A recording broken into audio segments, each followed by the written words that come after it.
Hi folks, so today I've got an amp I picked up.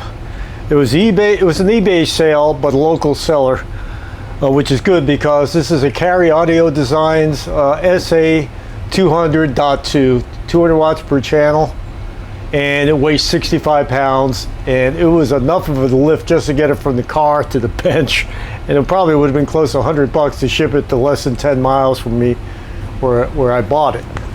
But anyway, the seller said it's blowing fuses, and he showed me some burned components on the board. So we're gonna pop the cover off, see what we find inside. All right, this looks like it's gonna be a pretty easy amp to work on. I'm not even gonna bother calling the company to get a schematic because there aren't any on the net, and that tells you pretty much all you need to know about that. Fortunately, the problem appears to be in one channel here, and I have the other channel to compare it to for parts. So if you look down here, let me just zoom in a little. You can see we have some burned components here. This capacitor is bad, and I need to find out what happened to cause these to fail. Possibly that capacitor shorted. I'll know more once I get this board out, see whatever shorted. I'm just going to check all the outputs and drivers real quick. Okay, so I was able to turn the amplifier onto its front and get the 4 screws out that hold the heatsink assembly. Pulled all the connectors off, took plenty of pictures so I know where everything goes. And I'm not sure how well you can see this, but these 3 capacitors look good. These 3 are domed. I'm not sure what happened to this thing that caused these capacitors to fail. This is not a dual mono design, so the same power supply feeds the other channel. And I may have to just fire it up without this board in there, just see if the other channel comes up okay. I'm sure it will. But I want to take a look at this and see what's going on, because something is definitely wrong. You shouldn't have this many bad capacitors in an amplifier this age. Oh, and it's not an ice power amp. The capacitors of those things, I have learned, age in dog years. Because I've pulled good capacitors out of 50-year-old Marantzas, and those Belcantos I worked for couldn't be more than 10 or 15 years old. Anyway, on to this. Let's see what's going on. All right, I've given this a preliminary check. It looks like there's some pretty serious failure going on here. I'm getting shorts on just about every one of these transistors. So these are 2SC 5200s. These are 2SA. I didn't look, but they should be 1943s or 1942s. Let me just look. Yeah, 1943. So these are PNPs.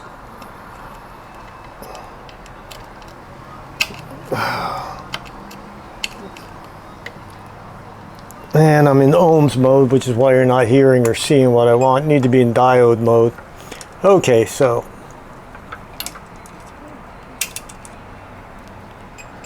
shorted.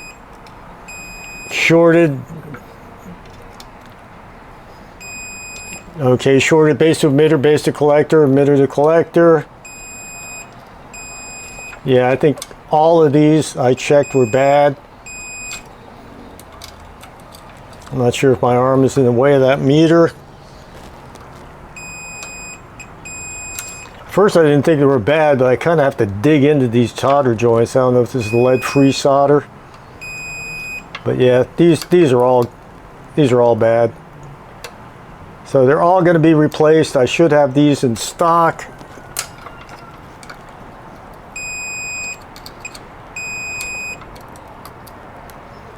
All right, so I got to pull a board up. This is, wow. And plus I need to see what these burned components are, so I'll have to compare them to the other channel. But first things first, let's get this off the heat sink.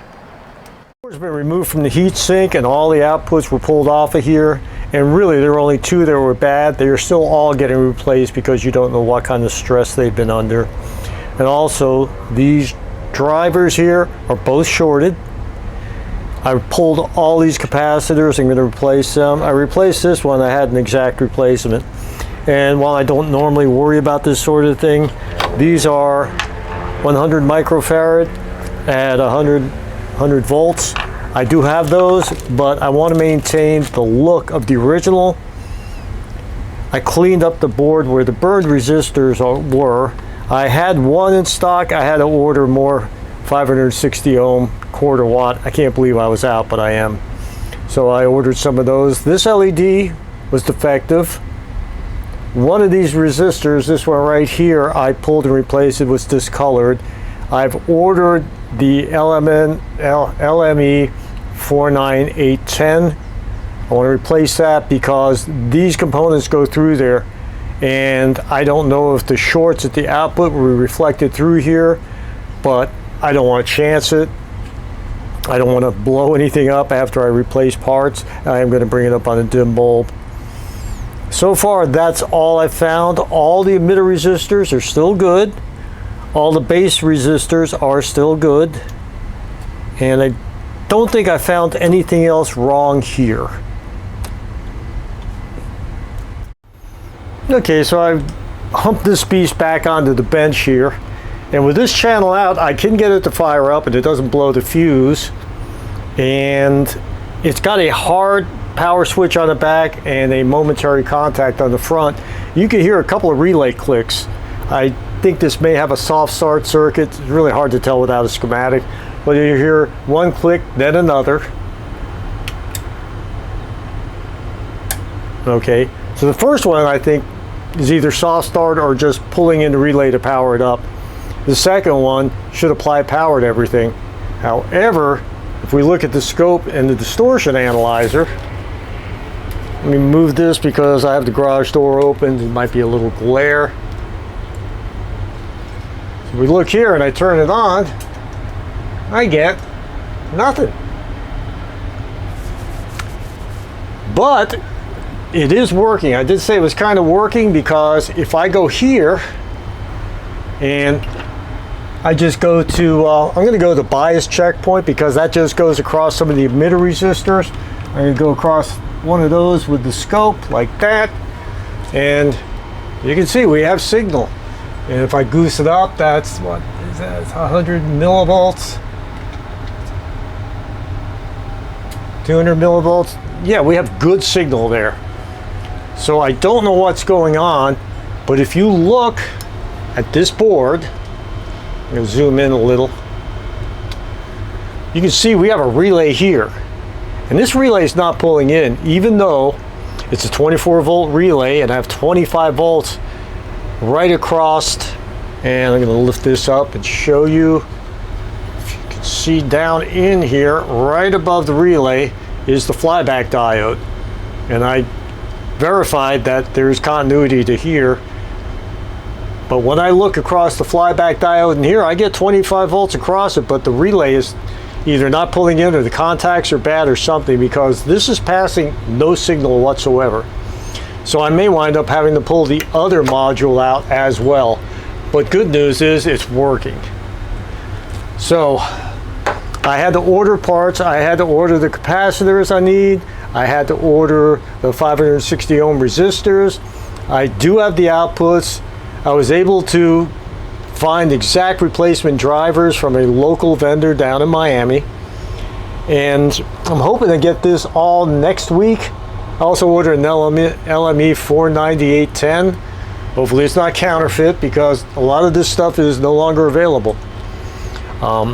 This Monday I'm having cataract surgery, so I may be able to see this stuff for the first time. And anyway, I'm going to continue this video when I get the parts. Okay, I received my Mouser order and I got these capacitors. These are Panasonic FRs, I believe. And they look exactly like what I pulled out. So these will keep the look original. I also got the drivers I ordered. These are obsolete. They're supposed to be poles, although they certainly look like they've never been used. And these were about 14 bucks each for what should be a 50-cent transistor. But when they're no longer manufactured and you really can't find acceptable subs, this is what you're forced to do. The only thing I'm waiting for now is I purchased an LME 49810. I don't know if this one's bad or not. I may crank this up with lowered voltage through a dim bulb and see if it's okay. I'm still pondering if I'm going to do that, but I am going to install these capacitors now. I didn't want to put the transistors in until I was ready to put the board back, because they have to be spaced just right so they'll screw onto the heatsink and the board will mount properly. Well, for better or worse, I'm going to give this a shot. I don't find any obvious shorts on this LME 49810. I put all these transistors in, and I'm going to start it up on a 60-watt dim bulb, which should be just barely enough to get this thing started, and just see if it draws excessive current. I guess we'll find out if it was a dumb move or not. Apparently I didn't shoot any video of testing this on the dim bulb, but I can tell you what happened. It failed.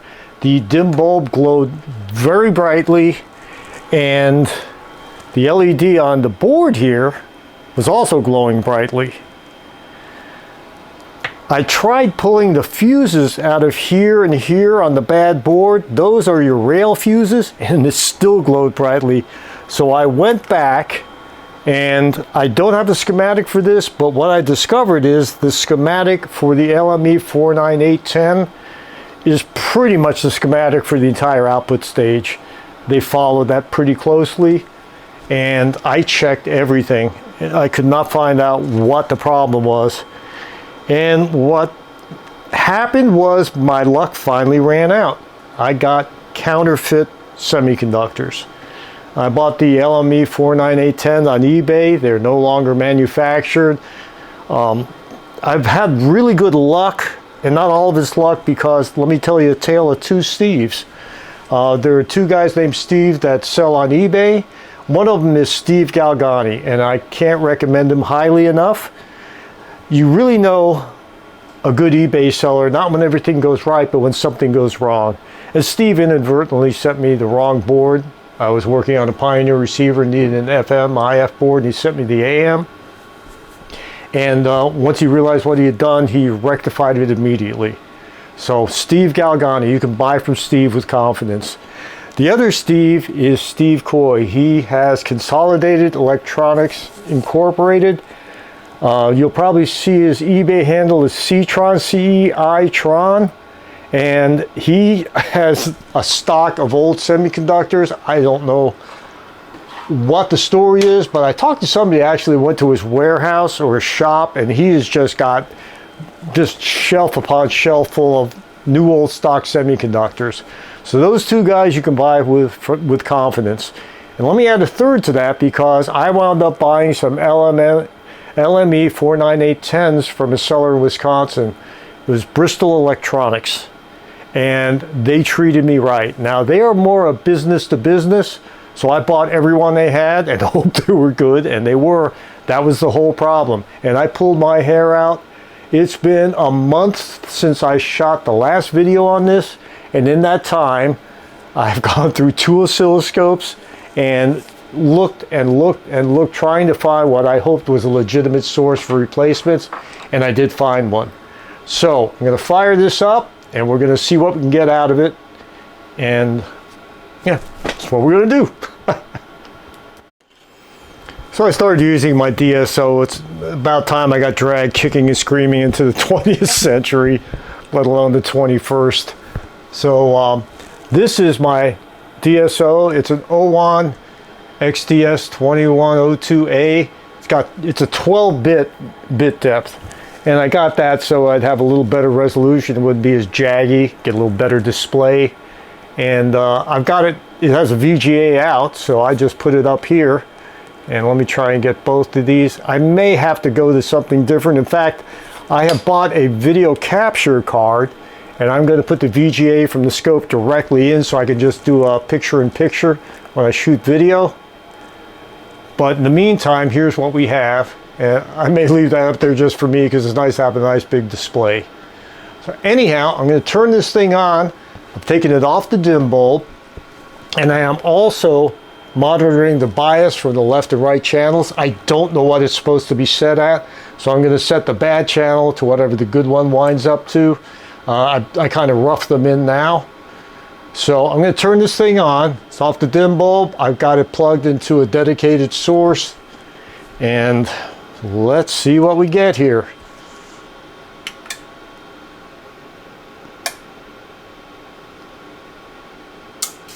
There you go.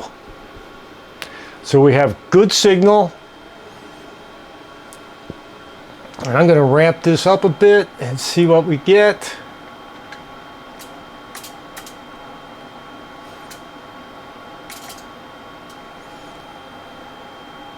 It's supposed to put out 200 watts a channel. Sorry about that. Let me lean in and see.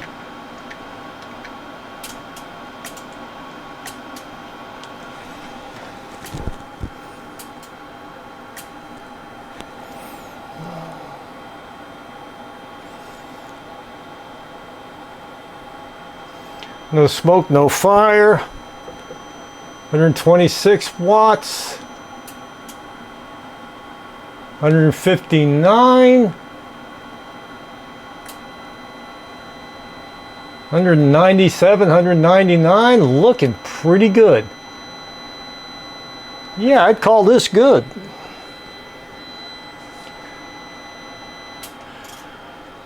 So there you go.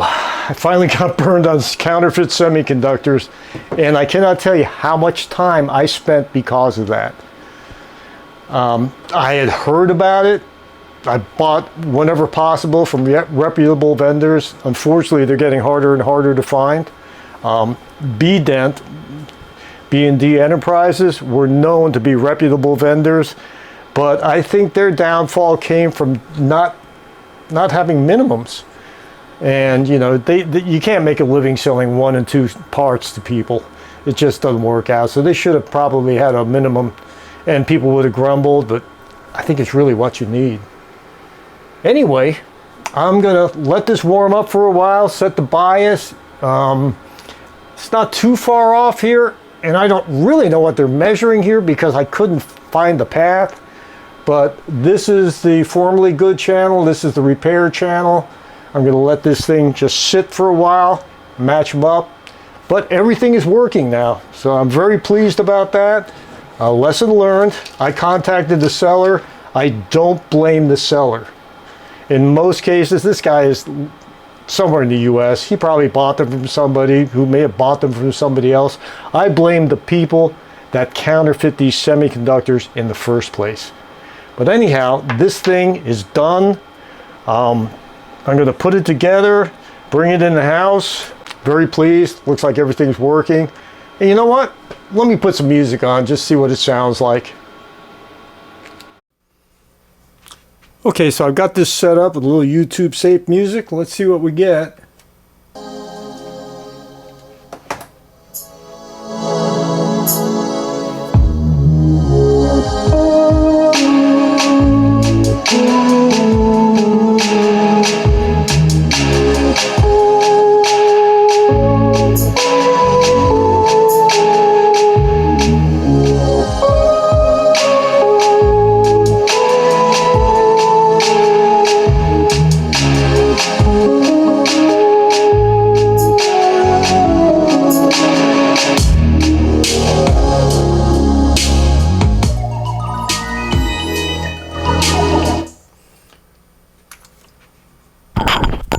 Okay, this thing seems to be working pretty well. I'm going to leave it warm up, check the bias, keep an eye on things, and going to call this one done.